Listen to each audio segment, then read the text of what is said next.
Good afternoon. I'm Kawaun, and this is my process speech on tornadoes.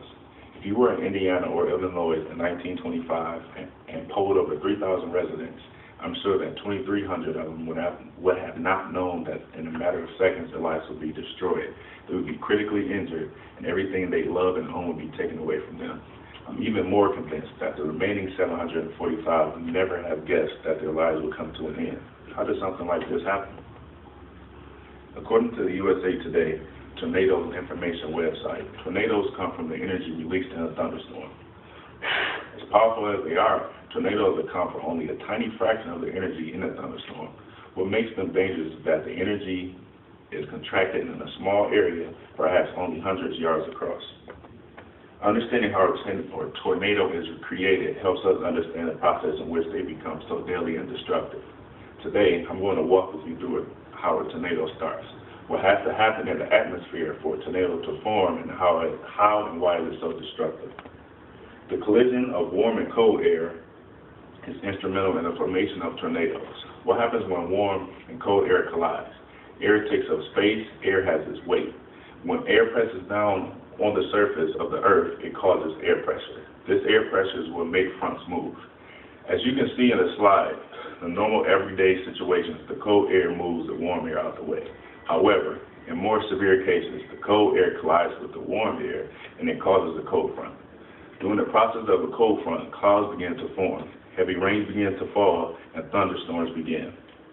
Once the thunderstorms begin, the warm, wet air rises and it begins to meet wind in different directions and altitudes.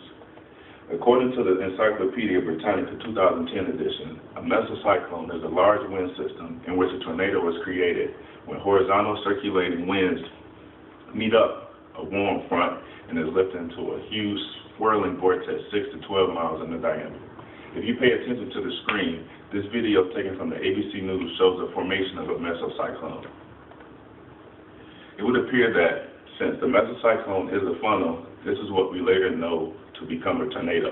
However, this is not true. The mesocyclone, similar to a corner piece on a puzzle, is necessary for the formation of a puzzle, but not the actual funnel we know as a tornado.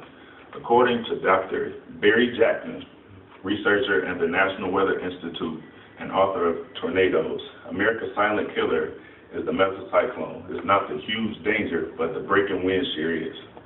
Dr. Jackman states that once the mesocyclone is pushed down due to the storm's downdraft and splits the wind tubing of air caused by the wind, shears into columns, one spinning clockwise, the other spinning counterclockwise.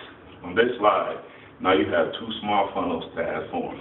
The one moving counterclockwise comes in contact with the upward draft of warm air and tosses it into the mesocyclone, causing the formation of a tornado. Now on a side note, if you remember that we had two funnels that broke off. The clockwise funnels that broke off. The clockwise column is stretched into a tornado like its counterclockwise other half. The counterclockwise column typically forms a small funnel that clouds the circles that larger tornadoes, according to Keith Chang of ABCnews.com in a series entitled Natural Disasters, June 2007. Once the tornado funnel forms, the only thing left is to determine the category.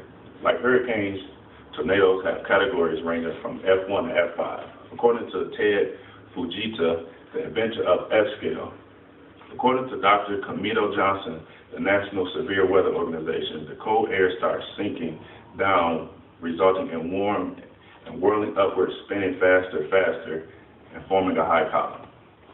When the upward moving winds are strong enough, it can go up to and even more, spinning and these measuring up to 100 miles per hour. These spinning winds create powerful storm clouds which occur at a height of 70,000 feet, often stretching 10 miles in width. F5 begins the most deadliest tornadoes can have the speeds from 261 to 318 miles per hour with violent damage. Homes lifted off foundation and carry considerable distances and cars thrown as far as 100 meters.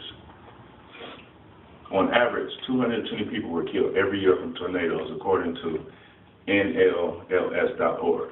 Prior to modern technology and the new Doppler radar, thanks to Dr. F, the Doppler and the National Weather Center, we now have tornado alerts, watches, and warnings based on conditions known to create tornadoes which had the average number of deaths falling from 220 down to 60 per year, according to NLLS.org.